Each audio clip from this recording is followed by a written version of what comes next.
Cold wind cut across the rocky canyon as Kang Taman checked his scanner one more time. The device beeped softly, showing mineral deposits deeper in the cave system ahead. He had been working alone on this section of Valara 9 for 3 weeks now, and he preferred it that way. The mining colony was loud and crowded. Out here there was only silence and stone. Taman adjusted his pack and started walking toward the cave entrance. The twin suns were setting behind the mountains, casting long purple shadows across the ground. He would need to set up camp soon. His boots crunched on the frost-covered rocks as he moved. Then he heard it again. That sound. It had been following him for 3 days now. A scraping noise like claws on stone, sometimes a soft chirping sound almost like a bird but deeper. Taman had tried to ignore it, thinking it was just the wind playing tricks. But the wind didn't leave tracks. He had seen them this morning. 3-toed prints in the frost, each one the size of his hand. Something was definitely following him. Something big enough to be dangerous. Taman stopped walking and turned around slowly. His hand moved to the plasma cutter on his belt. It wasn't much of a weapon, but it was better than nothing. "I know you're there," he called out. His voice echoed off the canyon walls. "You've been following me for days. What do you want?" Silence. Then from behind a large boulder about 30 meters away, something moved. Taman's heart began to beat faster. He had heard the stories. Dragons lived in these mountains. Big ones, aggressive ones. They had killed 17 colonists in the past year. Everyone was supposed to stay away from the deep canyons. But Taman had needed to survey this area. The colony needed those mineral deposits, so he had come alone, hoping to avoid trouble. The creature emerged from behind the boulder, and Taman felt his breath catch in his throat. It was a dragon. But not like the ones in the stories. This dragon was small, maybe the size of a large dog, though its long tail made it seem bigger. Its scales were a dull blue-gray color, and many of them looked cracked and damaged. The creature moved slowly, carefully, like every step hurt. Its wings were folded tight against its body, and Taman could see the bones underneath the thin membrane. The dragon was starving. Their eyes met, and Taman saw something he hadn't expected. Intelligence. The dragon's eyes were bright yellow, and they watched him with clear understanding. But more than that, they were desperate, pleading. The creature took one step forward, then stopped. It lowered its head, making itself look smaller, non-threatening. Its tail curled around its body in what looked almost like a defensive posture. Taman should have been afraid. Every instinct told him to run or fight. But looking at this small, broken creature, all he felt was pity. "You're just a baby, aren't you?" Taman said softly. He slowly lowered his hand from the plasma cutter. "Where's your mother?" The dragon made a soft sound, something between a whimper and a chirp. It took another small step forward, then collapsed onto its belly. The creature was too weak to even stand properly. Taman made a decision that would change everything. He slowly reached into his pack and pulled out one of his protein ration bars. The colony made them for long surveys like this. They weren't delicious, but they had everything a human body needed to survive. He unwrapped the bar and held it out. "Here, are you hungry?" The dragon's head lifted slightly. Its nostrils flared, smelling the food. For a moment, nothing happened. Then slowly, painfully, the creature dragged itself forward. It moved like every movement was agony, like it hadn't eaten in weeks. When it reached Taman, the dragon paused. It looked up at him with those intelligent yellow eyes as if asking permission. Taman nodded and set the ration bar on the ground between them. The dragon fell on the food like it was dying, which Taman realized it probably was. The creature ate so fast it nearly choked, making desperate gulping sounds. In seconds, the ration bar was gone. Taman pulled out another one, then another. He watched as the dragon ate 3 of his ration bars, which was enough food to keep a human going for a day and a half. When the 4th bar was gone, the dragon finally stopped. It looked up at Taman again, and this time its eyes were different, grateful. Then the creature simply collapsed. Its eyes closed and its breathing became slow and shallow. Hey, Taman dropped to his knees beside the dragon. He reached out carefully, half expecting it to bite him, but the creature didn't move. It was unconscious, probably from exhaustion and eating too fast after starving for so long. Taman sat back on his heels and looked at the dragon. This was insane. He was sitting next to a baby dragon in the middle of nowhere, and the thing had just passed out from eating his food. What was he supposed to do now? The smart thing would be to leave. Report the sighting to the colony and let them handle it. Baby dragon or not, it was still dangerous. It would grow up to be one of those monsters that attacked settlements. But as Taman looked at the small, broken creature lying in front of him, he couldn't do it. This thing had been following him for 3 days. Not attacking, not threatening, just following, hoping. It had been desperate enough to approach a human, something that could easily kill it. The dragon had chosen him. Out of everyone and everything on this planet, it had chosen to trust him. That meant something. Taman looked at his field station about 2 kilometers back the way he had come. It wasn't much, just a small prefab shelter with basic supplies. But it was warm and safe. He looked back at the dragon. This is probably the stupidest thing I've ever done, he muttered to himself. Then Kang Taman, exogeologist for the Velara 9 mining colony, bent down and carefully lifted the unconscious dragon into his arms. The creature was heavier than it looked, and its scales were cold to the touch. But it didn't wake up, didn't fight. It just hung limp in his arms, completely vulnerable. Taman began the long walk back to his field station, carrying a baby dragon that had chosen him as its last hope. He didn't know what would happen next. He didn't know if this was the beginning of something amazing or the biggest mistake of his life. But as he walked through the purple twilight with the dragon in his arms, Taman felt something he hadn't felt in a long time. Purpose. This creature had trusted him when it had no reason to. The least he could do was try to help. The stars were coming out overhead as Taman reached his field station. He pushed open the door with his shoulder and carried the dragon inside into the warmth. Behind him the canyon was silent and empty. Whatever came next, they would face it together. 2 weeks had passed since Taman brought the dragon to his field station. In that time, everything had changed. The dragon woke up the next morning and Taman half expected it to panic or attack. Instead, the creature just watched him with those bright yellow eyes as he made breakfast. When Taman offered more food, the dragon ate slowly this time, carefully.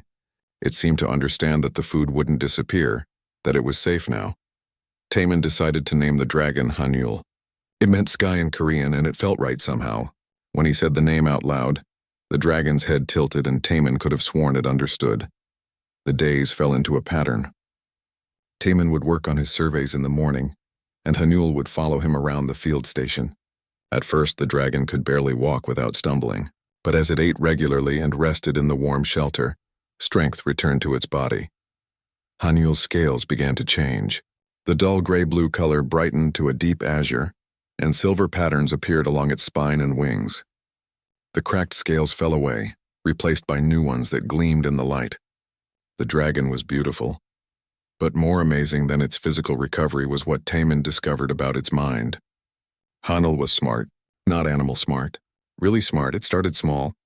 Taman would drop something, and Hanul would pick it up and bring it to him. Then the dragon started opening doors by itself, figuring out the simple handle mechanism just by watching Taman once. One day, Taman was working on a broken piece of equipment, and Hanul pushed the right tool toward him with its nose. The exact tool he needed. "You understand me, don't you?" Taman said one evening. They were sitting outside the field station, watching the sunset. "You're not just a smart animal. You really understand." Hanul turned to look at him, and Taman felt something strange. It was like a pressure in his head. Gentle, but definitely there. Then images appeared in his mind. Not words, but pictures and feelings. He saw himself from Hanul's perspective. The moment they first met, Taman holding out the ration bar, the overwhelming gratitude the dragon had felt. Then more images, older ones. A massive cave. Other dragons, huge ones with scales like polished metal. Hanul as a tiny hatchling, being pushed away by a much larger dragon. The feeling of abandonment, cold, hunger, desperation. Then the images of following different creatures. Strange aliens that Taman recognized as Krillian traders. They had laughed and thrown rocks. Armored soldiers from the Vexor military patrol. They had shot at him. Finally, following Taman through the canyons for days, too afraid to approach but too desperate to leave. The images faded, and Taman realized his face was wet. He was crying. "They abandoned you because you were too small," he whispered. "Your own family left you to die." Hanul made a soft sound and pressed its head against Taman's shoulder. The gesture was unmistakable. "Comfort, forgiveness, understanding. You followed others before me," Taman said. "But they all hurt you or ignored you. So you followed me. I was your last hope. Another pressure in his mind, and this time the feeling was clear. Yes. And gratitude. So much gratitude that it made Taemin's chest hurt.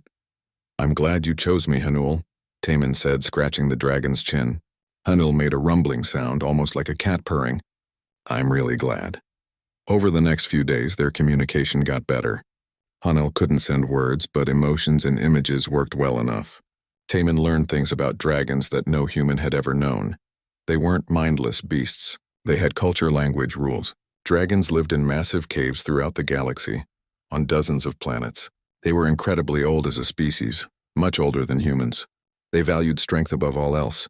Weak hatchlings were abandoned, left to die or become strong enough to survive alone. It was their way.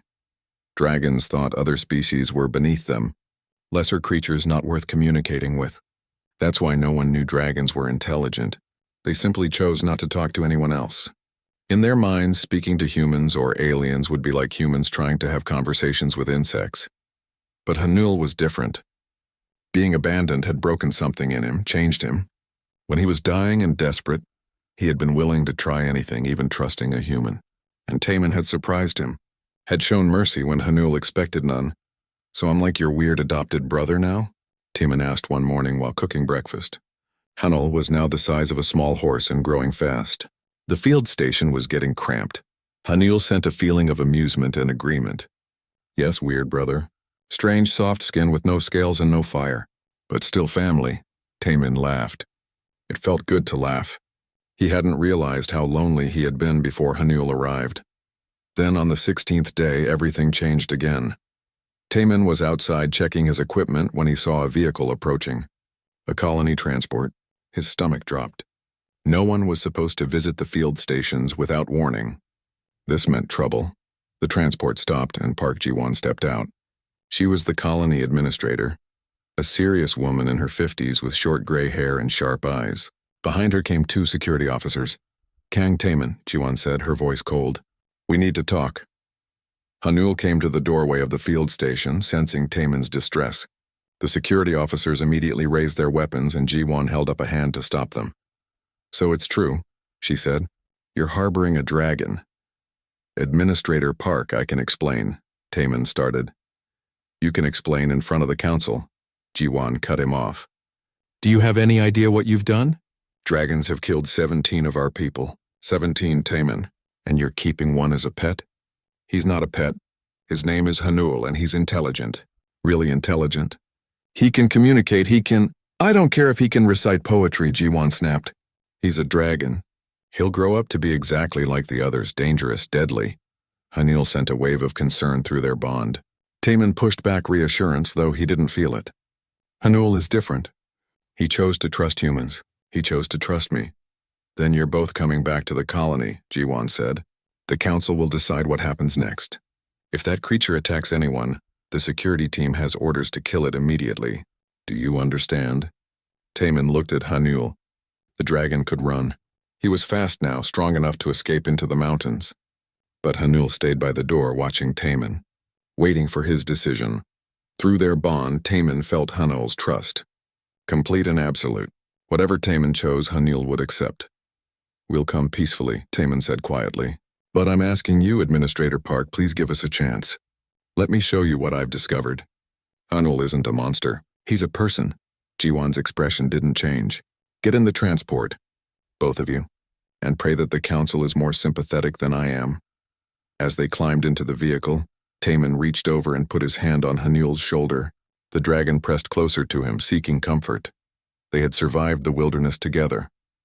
Now they would have to survive something much harder. They would have to survive fear and prejudice. Taemin just hoped that his people could see what he saw when he looked at Hanul. Not a monster, not a beast, but family. The colony council chamber was packed with people. Taemin had never seen so many colonists in one place before. They lined the walls, crowded in the doorways, all of them wanting to see the human who had brought a dragon into their home. Taemin stood in the center of the room with Hanul beside him.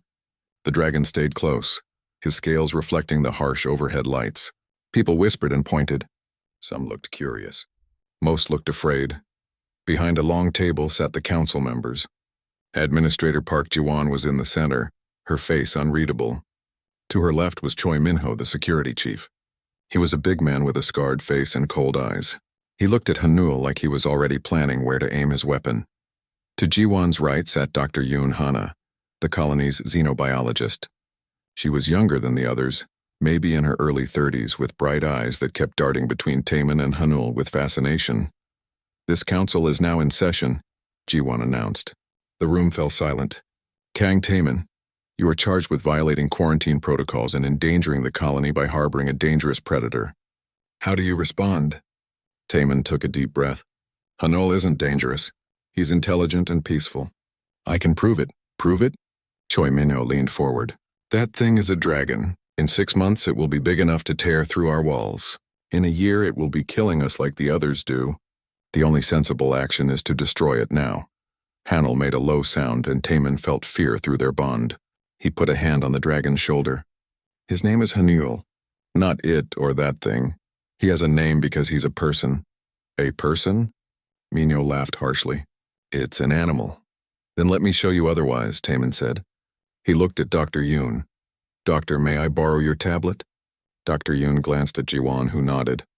She slid her tablet across the table. Taemin picked it up and showed it to Hanul. "Hanul, can you solve this?" On the screen was a simple puzzle, the kind used to test cognitive development in children. Colored shapes needed to be arranged in the correct order. Hanul looked at the screen for only a few seconds. Then carefully, he reached out with one claw and began touching the screen. The shapes moved under his touch. In less than 30 seconds, the puzzle was solved. The room erupted in whispers. Dr. Yoon stood up, her eyes wide. "Show him another one." "A harder one." Taemin pulled up a more complex puzzle. Hanul solved it even faster. Then another. And another. Each one more difficult than the last. Hanul didn't hesitate, didn't make mistakes. His intelligence was obvious. "Problem-solving ability doesn't make it safe," Minho argued, though his voice was less certain now. "Smart predators are more dangerous, not less." "He's more than smart," Taemin said. "He can communicate." He turned to address the whole room. "Hanul and I share a telepathic bond. He can send me images and feelings. I can understand him and he understands me. Watch." Taemin closed his eyes and concentrated. Through their bond, he asked Hanul to show everyone what happened when they first met. Hanul understood. The dragon turned to face the crowd and focused. Suddenly, people gasped. Some grabbed their heads. Dr. Yoon sat back down hard, her mouth open in shock. Even Minho and Ji-won looked stunned. Hanul was broadcasting, not just to Taemin, but to everyone in the room. They were all seeing what Hanul had seen. The cold canyon, the desperate hunger, following different creatures being hurt and rejected, finally following Taemin. The moment of trust when Taemin offered food. The overwhelming gratitude. When the images faded, the room was silent. Some people were crying. Others looked shaken. Even Minho seemed affected, though he tried to hide it. "You all felt it," Taemin said quietly. "That wasn't an animal's mind. That was a person. Someone who was dying and desperate. Someone who gambled everything on trusting a stranger." Dr. Yoon spoke up, her voice excited. "This is incredible. Dragons have telepathic abilities that we never knew about. If this individual can communicate, maybe others can too. Maybe we've been wrong about them all along. Or maybe this one is different," Minho countered. "An aberration. That doesn't change what the others are."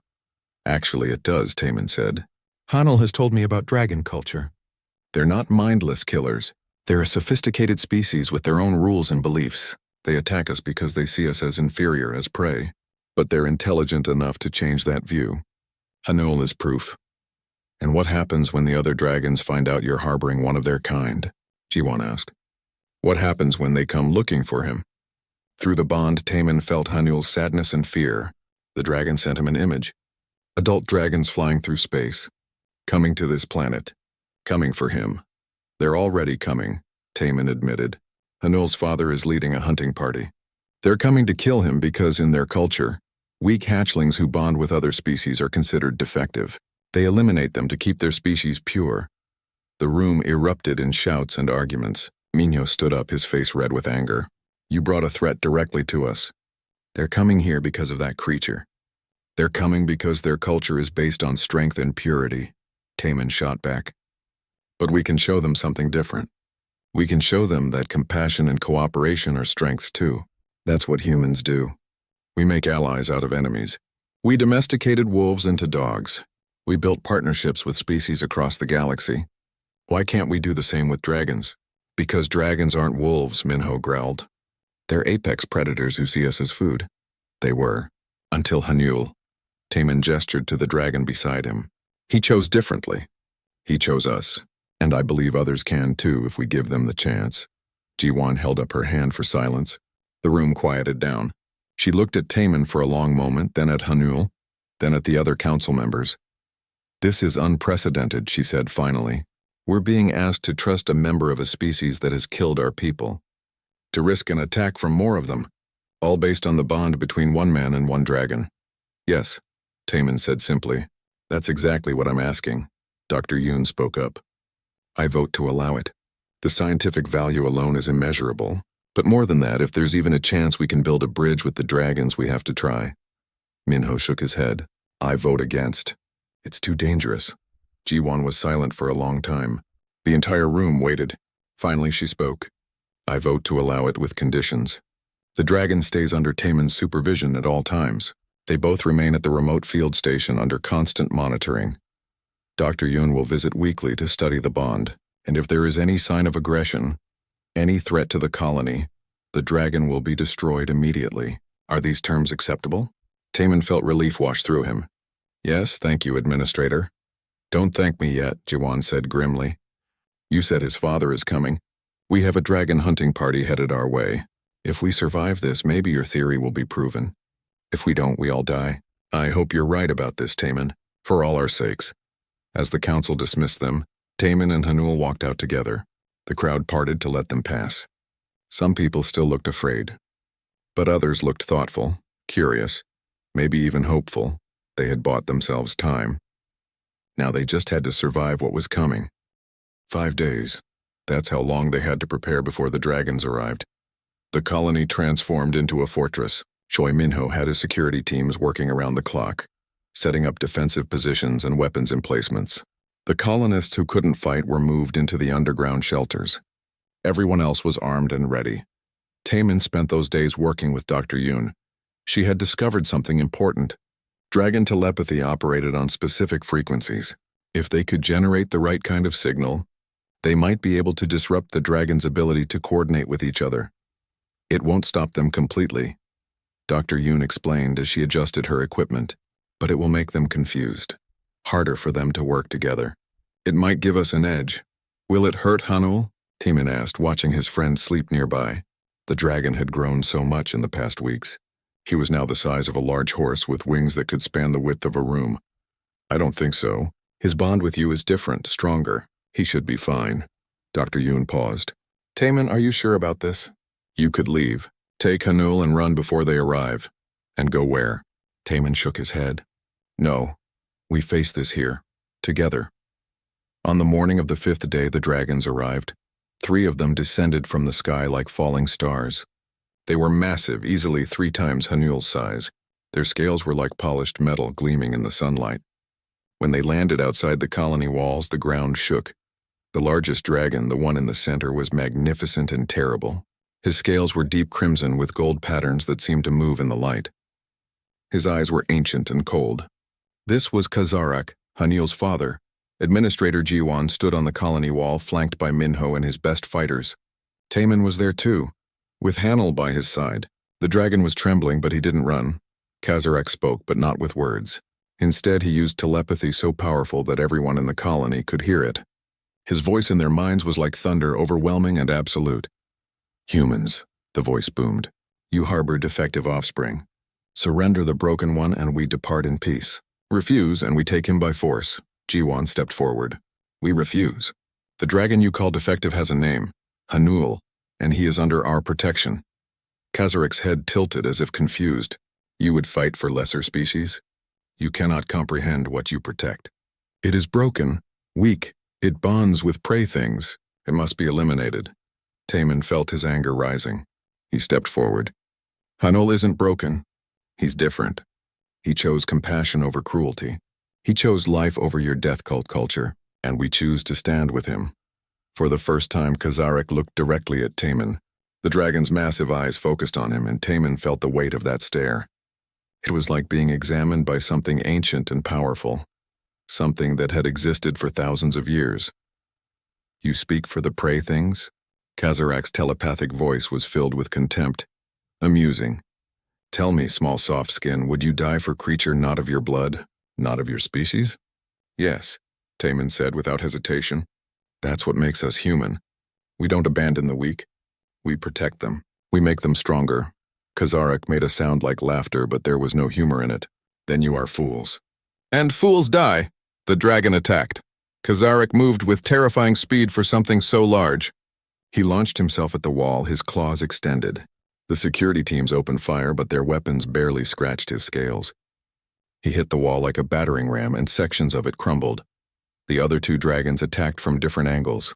Dr. Yoon activated her frequency disruptors. A high-pitched sound filled the air, and the dragons faltered, shaking their heads in confusion. It was working, but not enough. Hanul leaped forward to meet his father. They collided in midair, a tangle of claws and wings and snapping jaws. Hanul was smaller and younger, but he fought with desperate courage. He was protecting his new family. Taman ran along the wall shouting orders. They needed to use their brains, not just their weapons. Humans weren't stronger than dragons, but they could be smarter. "Target the wings," he yelled. "They can't coordinate if they can't fly." Minho understood immediately. He redirected his teams to focus their fire on the dragon's wing membranes. The thin skin tore under concentrated fire. One of the smaller dragons roared in pain as its wing was damaged. It crashed to the ground, unable to maintain flight. But Kazarek was too powerful.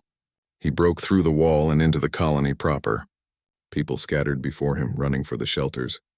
The dragon seemed unstoppable, a force of nature made flesh. Then Hanul landed on his father's back. The young dragon bit down on Kazarak's neck, drawing blood for the first time. The ancient dragon roared and threw Hanul off, sending him crashing into a building. Taman's heart stopped. Through their bond, he felt Hanul's pain. The dragon was badly hurt. Taman ran toward him, ignoring the danger. Kazarek saw him running.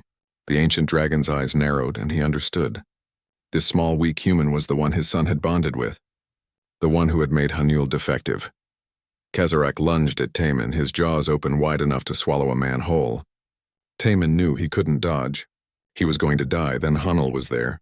Despite his injuries, despite the pain, the young dragon threw himself between Taman and Kazarak. Father and son collided, and Taman heard the terrible sound of claws tearing through scales. Hanul fell. Blood spread across his beautiful blue scales. He had taken the blow meant for Taman. "No," Taman screamed. He ran to Hanul's side, cradling the dragon's head in his arms. "Hanul, no, please!" Kazarek stood over them, ready to deliver the killing blow. But he didn't strike. Instead, he stopped and stared. His ancient eyes looked at Taman holding his injured son, at the tears on the human's face, at the way Hanul, even hurt and dying, pressed closer to Taman for comfort. For the first time in his long life, Kazarak felt confused. "You weep for him," the dragon said, and his telepathic voice was quieter now. "You shelter him with your body, though you are weak and he cannot protect you now." "Why?" Taman looked up at the ancient dragon, tears streaming down his face. "Because I love him. He's my family. That's what family does. We protect each other, even when it's hopeless, even when it costs us everything." Kazarek took a step back. Around them, the battle had stopped. Everyone was watching this moment. The other dragons, the human fighters, all were silent. "Love?" Kazarek repeated the word like it was foreign. "You claim to love something not of your kind?" "Yes," Taman said. "And Hanul loves me back. That's why he saved me. Not because of instinct or programming, because he chose to. Because that's what love is." The ancient dragon stared at them for a long moment. Centuries of belief warred with what he was seeing before him. Finally, he spread his wings. "Enough," Kazarek said. "We leave." The other dragons looked confused but obeyed. They took flight, their wings beating against the air. Kazarek looked back one last time at Hanul and Taman. "You have shown me something I thought impossible," he said. "Perhaps we were wrong." Then he was gone, rising into the sky with his followers. The battle was over. Taman held Hanul close as Dr. Yoon ran over with medical supplies. The dragon was badly hurt, but he would survive. Through their bond, Taman felt Hanul's relief and love. They had won. Not through strength, but through something more powerful. They had shown an ancient species that there was another way, a better way. 3 months after the battle, Taman stood in the reconstructed colony square and watched Hanul play with a group of human children. The dragon was gentle with them, letting them climb on his back and laughing at their squeals of delight. His scales had healed completely, now a brilliant azure blue that shone in the sunlight. It was hard to believe how much had changed. Dr. Yoon walked up beside Taman, carrying her tablet as always.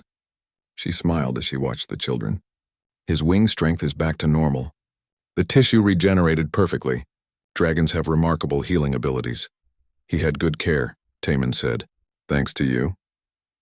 Thanks to both of us. Dr. Yoon pulled up some data on her tablet. I wanted to show you something. We've been monitoring communication signals from dragon territories across the sector. There's been a significant change in their behavior patterns. Taman looked at the screen. What kind of change? They're talking to each other more. Not just basic communication, but complex discussions. And the violence against other species has dropped by 60% in the areas where Kazarak has influence. Dr. Yoon's eyes were bright with excitement. Taman, I think Kazarak is spreading the word. He's telling other dragons what he saw here.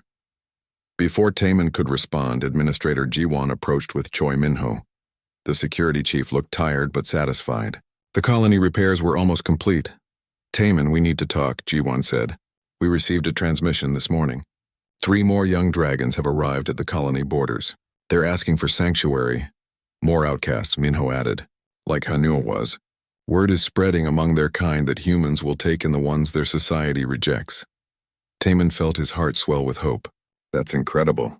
Can we support them? That's what we need to discuss, Jiwon said. The Galactic Council has taken notice of what happened here. They're sending representatives to observe. If this works, if we can really build bridges with the dragons, it could change everything. It's already changing everything, Dr. Yoon said.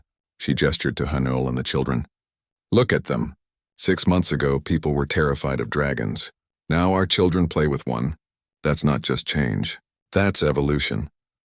Over the following weeks, the 3 new dragons arrived. Taman helped settle them in, working with Hanul to teach them about human culture. Each dragon had their own story of rejection and survival. Each one had chosen to seek out humans because of what Hanul had shown them was possible. The colony adapted.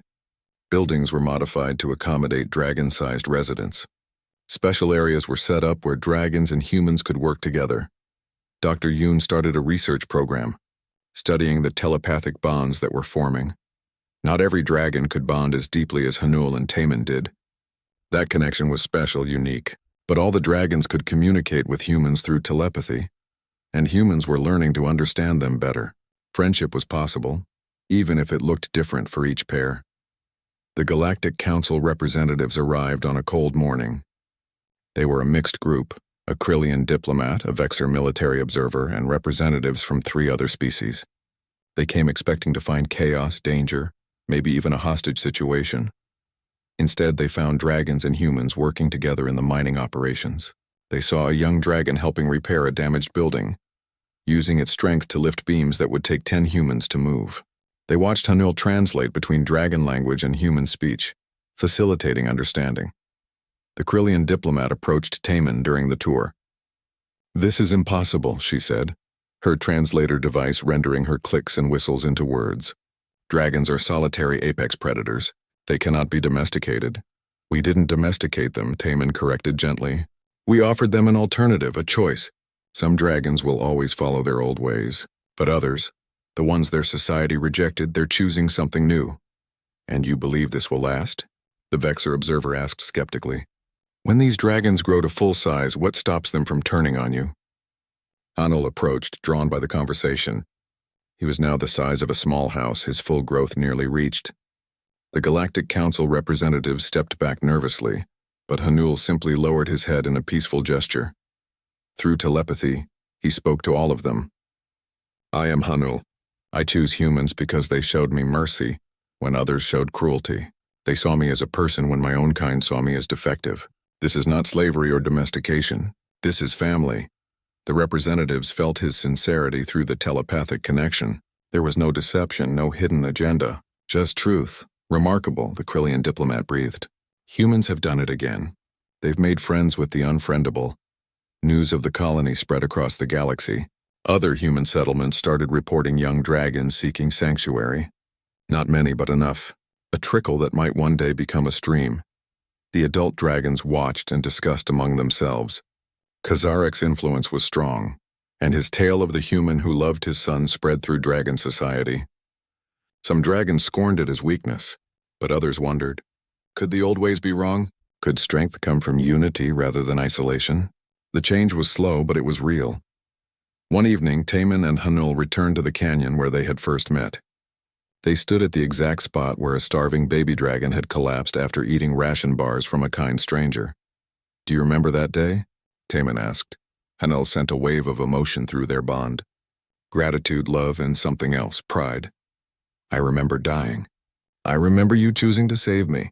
I remember thinking that maybe, just maybe, I had found someone who could see past my scales to who I was inside. I saw you, Taman said softly. I saw a person who needed help. And I saw a person who gave help when he didn't have to. Hanul lowered his head so he could look Taman in the eye. In my culture I was broken, defective, but you showed me I was just different. And different can be good. Taman scratched under Hanul's chin right where he liked it. You were never broken. You were just the first of something new. A bridge between species. We, Hanul corrected. We are the bridge. You gave me food when I was starving. You gave me shelter when I was desperate. You chose me when I had no hope left. And you chose me back, Taman said. Out of everyone on this planet, you followed me. You trusted me. That meant something. They sat together in comfortable silence, watching the twin suns set over the canyon. In the distance, they could see the colony lights beginning to glow. Somewhere in that colony, 3 other young dragons were learning what Hanul had learned. That family isn't about species or blood. It's about choice. The stars came out overhead, countless points of light in the darkness. Somewhere out there, other dragons were watching other humans. Some with suspicion, some with curiosity, and maybe, just maybe, some with hope. Do you think it will work? Taman asked. This thing we started. Do you think humans and dragons can really live together? Hanul was quiet for a moment, thinking. Then he sent his response through their bond. Not just words, but feeling and conviction. I think we already are. And if we can do it, others can too. We proved that strength comes in many forms. Sometimes it looks like claws and fire. Sometimes it looks like compassion and trust. Both are valid. Both matter. The galaxy is going to change, Taman said. It already has.